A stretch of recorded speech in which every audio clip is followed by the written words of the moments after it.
중국은 더 이상 힘을 감추지 않고 있습니다. 세계 패권을 놓고 미국과 정면으로 부딪히는 양상인데요. 이는 홍콩 문제, 무역 문제, 첨단 기술, 어느 한 분야에 국한되지 않습니다. 중국은 어디로 가고 있는지 강준영 한국외대 국제지역대학원 교수 모셨습니다. 어서 오세요. 안녕하세요. 자, 교수님, 홍콩 국가보안법이요.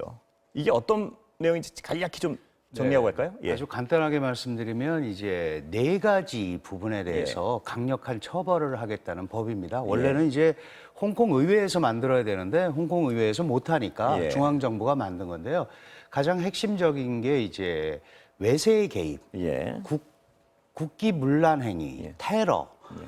그다음에 이제 뭐 당연히 홍콩 독립 반대 뭐 이런 게 들어있겠죠. 이렇게 되는 사람들은 이제 징역 30년형까지 처할 수 있다. 그리고 또 더 중요한 것은 그런 사람을 찾아내기 위해서 중국에서 파견한 사찰기구가 홍콩에 상주할 수 있다. 그러니까 언제든지 당신은 국기문란행위야, 테러행위야. 그러니까 마음대로 할 수 있다는 얘기예요. 이제 그렇게 되니까 홍콩이 이제 반발을 하는 홍콩으로서는 강력 반발할 수밖에 없고 서구 사회도 홍콩의 독립적 지위를 인정하는 서구 사회로서도 반발할 수밖에 없는 상황이네요. 그렇습니다. 그렇다면요, 궁금한 거는 47년이면 일국 양제 끝나는데 그때까지 기다리지 왜 이렇게 중국으로선 서두르는 겁니까?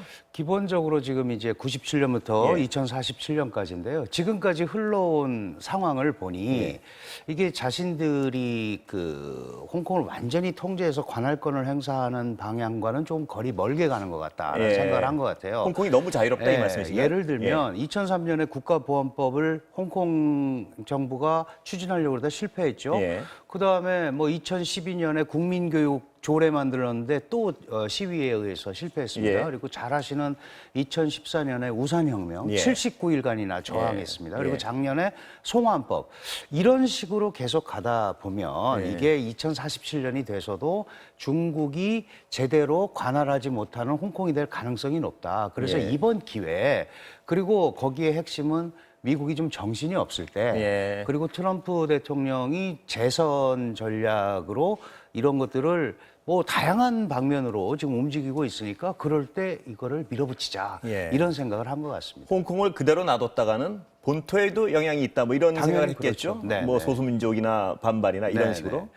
그 더 핵심적인 거는 이제 이 홍콩 시위 작년에 송환법이나 이런 걸 보면 이거는 배후에 누가 있지 않고는 이렇게 안 될 거다. 그렇게 의심을 합니다. 그래서 미국의 정보기관이나 예를 들면 서방의 상당수의 정보기관들이 와 있을 수도 있다. 사실 그게 송환법도 홍콩 민주 인사들을 어떤 그 제어하기 위한 거라기보다는 그런 의미도 있거든요. 그래서 그런 생각을 많이 갖고 있는 것 같습니다. 중국 당국의 의심은 그렇단 말씀이시죠? 네, 그렇습니다. 중국이 그렇게 생각하는 거죠. 그렇다면 이제 미국이 쓸 수 있는 어마어마한 카드가 있지 않습니까? 홍콩의 특수주의를 쥐락펴락할 수 있지 않습니까? 그러면 중국으로서는 그 홍콩이 특수주의를 잃으면 어떤 서구 자본의 유입 통로를 잃게 되는 거 아니겠습니까?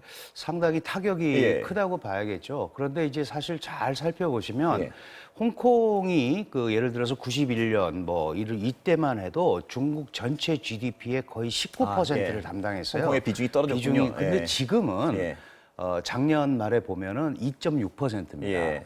그럼에도 불구하고 지금 지적하신 대로 홍콩이 중국에 들어오는 유입 외자의 60%가 홍콩 시스템을 거치고 중국이 대외로 투자하는 자본의 70%가 홍콩을 거칩니다. 그러니까 세계 4대 금융시장으로서 분명한 역할을 하고 있거든요. 그런데 이게 지금 이 홍콩에 미국이 약 825억 불을 투자해 놓고 있고 미국과 홍콩 간의 거래도 한 670억 불 됩니다. 그리고 1,350개 기업이 있고 8만 5천 명의 미국 시민이 살고 있습니다. 그러니까 급격하게 갑작스러운 거는 하기 어려울 거다. 이게 이제 첫 번째 이유고요. 또 하나는 미국이 완벽히 어떤 한 번에 하지는 못할 것이다. 이런 확신이 있는 거군요. 또 하나는 홍콩을 대체할 지역이 중국에 있다. 그게 하나가 이제 선전이라는 데입니다. 그다음에 상하이 이런 거 써라. 근데 이 부분들이 서방 사회에 어필을 제대로 하지 못했어요. 그래서 못 믿겠다 그래서 사실은 얼마 전에 해남도 자유무역구를 설치하겠다. 하이난다오라는 섬이 예. 있습니다. 이 예. 해남도 자유무역구를 설치하겠다라고 하면서 좀 분산시키려고 예. 하는 거죠. 홍콩에 집중돼 있는 예. 금융 시스템과 자본 시스템 이런 것들을 좀 분산시키려고 하는데 그건 좀 지켜봐야 됩니다. 예. 그러나 1차적으로 중국의 타격이 크죠. 예, 그렇다면 아까 말씀하신 대로 중요한 것은 미국이 쉽게 단기간에 하지 못할 것이라는 확신이 있다는 예, 말씀이시죠. 기본적으로 그 생각을 갖고 있습니다. 자, 그러면 제가 이제 근원적인 궁금함 중에 하나는 중국의 등소평 위의 기본 기조는 몸을 낮추고 때를 기다린다. 도광양해 아니었습니까? 왜 이렇게 그렇습니다. 요새 갑자기 세게 나오는 건가요? 그게 실제로는 시진핑 이후에 강화됐습니다. 예. 더 원초적으로는 2010년도에 남중국해 문제가 예. 있었는데 그때 중국이 힘 자랑을 굉장히 했거든요. 그러다 보니 미국이 개입을 하게 됩니다. 아직도 더 좀 힘을 숨겨야겠구나. 예. 그랬었는데 시진핑 지도부가 들어서면서 강경책으로 전환이 되죠. 예. 왜 그러냐 하면 이제 그동안의 지도자들은 국내 문제 해결에 관심이 많았습니다. 빈부격차라든지 예. 경제 발전. 그런데 시진핑 지도부가 들어오고 나서 내세운 캐치프레이즈가 중국몽입니다. 예, 많이 예, 들어보셨잖아요. 예. 이거 중국몽이라는 거는 전 세계적으로 중국의 힘을 투사하겠다는 예. 거죠.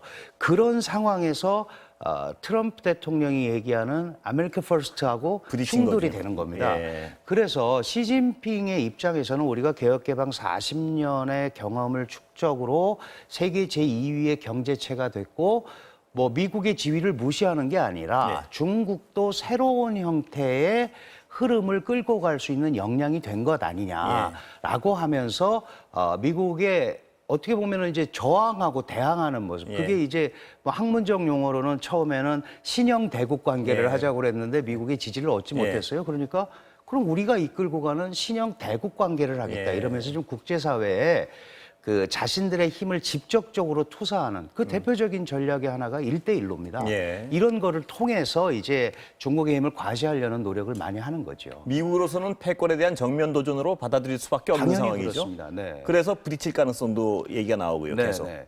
그 이제 이 부분에서 우리가 꼭 기억을 한 가지 해야 되는데요. 이 예를 들어서 지금 무역, 뭐 관세 이 부분에서만 국한돼 있는 게 아니고 이게 왜 무역 관세부터 시작이 됐는지를 우리가 좀 이해를 해야 되는데 트럼프 대통령이 볼 때 그 경선 과정에서부터 그랬습니다. 중국은 그 훔친 기술과 뭐 해킹한 그렇죠. 불법 양도받은 기술 이런 걸 가지고 제품을 만들어서 불공정한 무역 관행을 통해서 돈을 벌어서 그 돈을 군사력에 투사한다. 예, 그게 미국의 전형적인 이게 시각이겠죠. 그러니까 군사력에 투사되는 거를 막으려면 무역에서부터 건드려야 된다. 그래서 시작하는 겁니다. 그러니까 이게 무역에서 끝나는 게 아니고 무역, 그다음에 군사력 투사하는 거 못 막으려면 기술도 제어해야죠. 그다음에 환율, 금융 뭐 조작하고 불공정 관행하니까 그것도 없애야죠. 마지막에는 뭐냐? 중국식 당신들 같이 발전하는 모델은 국제사회와 맞지 않는다. 자, 그 부분 그게 가치 논쟁입니다. 교수님 말씀이 나오셨으니까 제가 미국의 시각은 중국을 잘 살게 해주면 중산층도 늘어나고 어떤 서구화된 개방화된 사회가 될 것이다. 이게 미국의 몇십 년 된 기대였는데 그거랑은 아주 다른 방향으로 중국은 발전하고 있다. 왜 그렇게 됐을까요? 그렇습니다. 그 사실 중국은 사회주의 국가고요. 중국이 내세우는 캐치프레이즈는 사회주의 현대화입니다. 이 사회주의 현대화의 개념은 뭐냐면 사회주의적 방식으로 현대화된 사회주의 국가를 만들겠다는 거죠. 그러니까 우리가 일반적으로 얘기하는 민주, 자유, 개방 이것을 추구하는 일반적인 서구의 현대화 모델과는 애초부터 다른 길을 가는 거고 공산당이 통치하는 국가로서 사회주의성을 지향하는 공산당은 그런 거를 받아들이기가 어려운 거죠. 그런데 마침 개혁개방 40년이 물론 이제 경제에서는 시장화를 했지만 그 부분을 도입해서 엄청난 경제 발전을 이루다 보니 시장화된 경제는 당연히 다원화된 사회를 부릅니다. 그러면 마지막이 이제 일반적인 우리 얘기하는 게 정치 민주화거든요.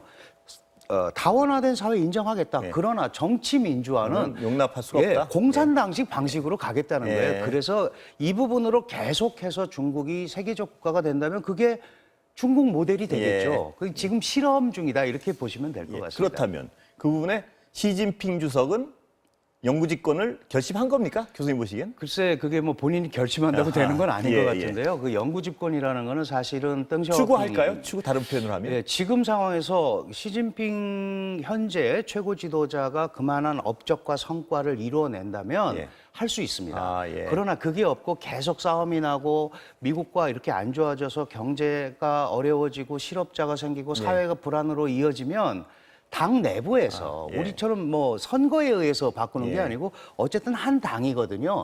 거기에 의해서 바꿀 수는 있죠. 다만 지금까지 기존의 40여 년의 관례를 깨고 그 후계자 지정을 안 하고 있거든요. 2022년이 20차 당대회인데 그걸 보면 기회만 되면 더 하려고 하는다. 기회만 되면 영구집권도 배제하지 않는다는 건 분명한 의도를 나이가 있으니까 뭐 영구이라는 건 어렵지만 한두 번 정도는 한 번 정도는 더 시도할 수도 있다 이렇게 봅니다. 그러나 그거는 공산당원들 그리고 국민들의 지지를 받지 않으면 그건 어려운 거죠.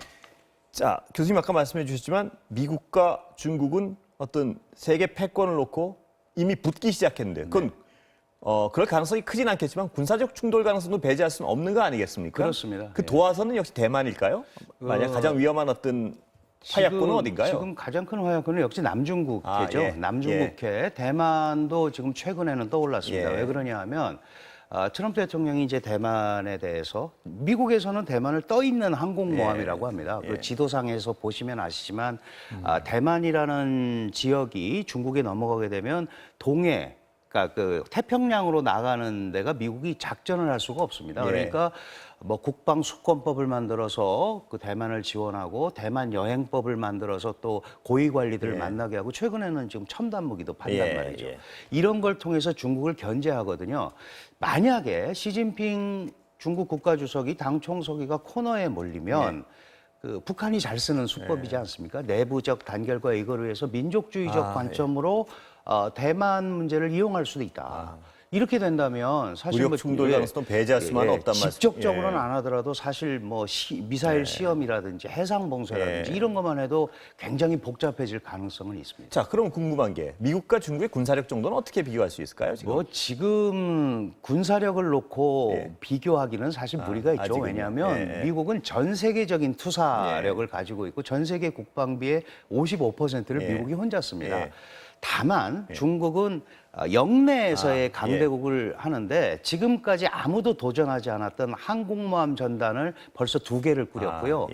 4개의 전단을 구축해서 해상 군사력에 도전을 하기 때문에 미국으로서는 이걸 그냥 놔두면 분명히 미국의 독점적 지위에 그 도전하는 국가가 될 거다 이렇게 생각하는 거죠. 교수님 말씀하신 그 수준이라면 중국 근해에서는 미국의 국방력이 굉장히 어떤 미치지 못할 수도 있을 가능성은 이미 그런 상황은 시작된 것 같습니다. 이미 뭐 핵무기, ICBM, 그다음에 특히 항모 킬러로 불리는 동풍 계열, DF 계열의 미사일들 다 가지고 있고요. 그 사실은 뭐 전쟁이 전면전으로 가지 않는다면 그 국지전 성격이라면 서로 피해가 있는데 중국의 가장 큰 단점은 뭐였냐 하면 선제 공격을 받으면 반격을 할 수가 없었어요, 이전에. 교수님, 시간이 다 돼가지고. 그래서 이제 요새는 조금 그 부분을 좀 바꿔서 아마 대응 체제를 만드는 것 같습니다. 오늘 말씀 감사합니다. 고맙습니다.